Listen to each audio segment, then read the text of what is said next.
What's up, Glow Up Tribe? You guys, God is like downloading me with so much right now that I cannot help but to continue to speak with you guys. I've never made this many videos in one day, but oh my God, I just feel like I need to be obedient to what God is saying. And I just want to let somebody know that your faith has gotten you to a place that you didn't even think that you would get to, okay? I know a lot of you are feeling how heavy everything is right now, but there's still this thing down on the inside of you that is keeping you reminded of how good God is and how real He is. And you are seeing miracles happen, even if they're not happening to you. You are witnessing God's presence around, and you know that in divine timing, God is about to do it for you. You feel it coming, okay? I want to share something. A lot of us are going through it, and a lot of us are going through it with family. And a lot of us are breaking generational curses.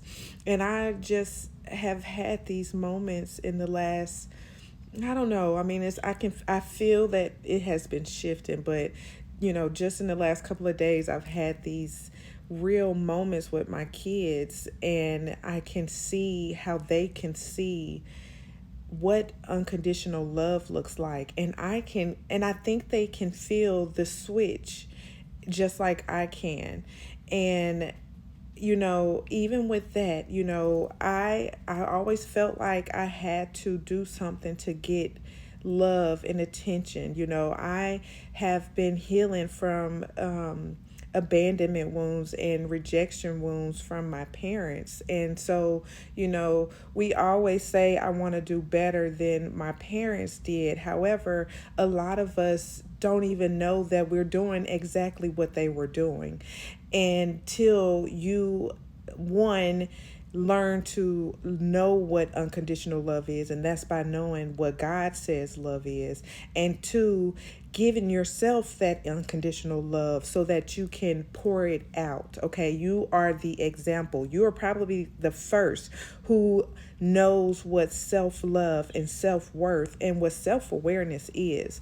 And so when we transform others. When we heal others. And you taking that authority and healing your wounds, you are now healing generations behind you. And you can see it in your children, and your children, and you can feel that shift with your children, and they can feel it in you. And so I want you, one of my friends put up on a status that it's okay for us to apologize to our kids. Now, we know damn well our parents wasn't doing that. However, we can change the script with our own children. Okay, wrong is right, and right is right.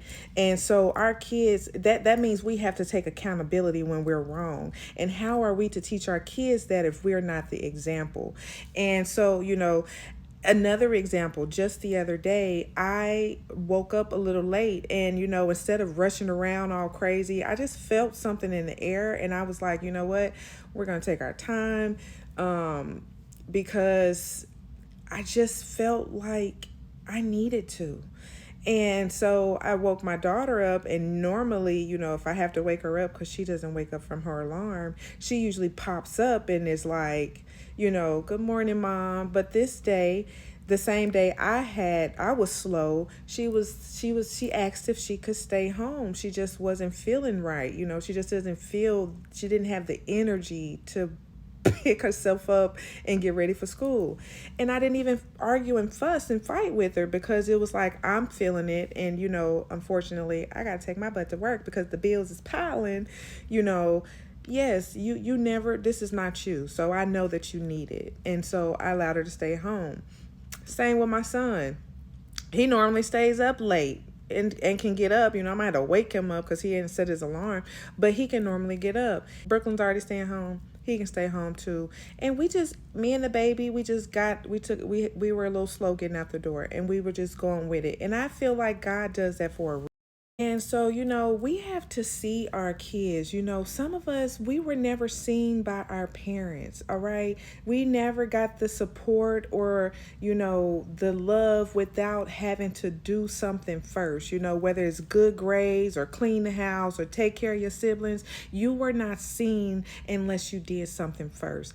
And so I want us to, understand how important this generational curse that we are assigned to break has to be broken, because the family is being torn apart because there's so much, you know, conditional love. There's so much jealousy and hate and envy. Some of our parents are a little jealous that we're doing life a little bit more, better. We're getting therapy, we're taking care of our kids, we're listening to our kids, we're doing life differently. And some of our parents, they don't like that shit. Some of our parents see that, we have a good thing going in our career, in our love life, and they'll say some things that's to get under your skin, and it's really just a sign of jealousy of your child. Okay, don't do this with your kids. Show them that I see you, I love you, regardless of who you choose to be, of what you choose to enjoy. I just want you to be out here making good decisions, being a good human, showing some respect, being respectful to yourself, setting healthy boundaries, respecting authority, but not taking shit from authority when they're trying to control you in an unhealthy manner. Okay, so be comfortable with telling your kids, I love you just because. Okay, God loves us just because. All right, and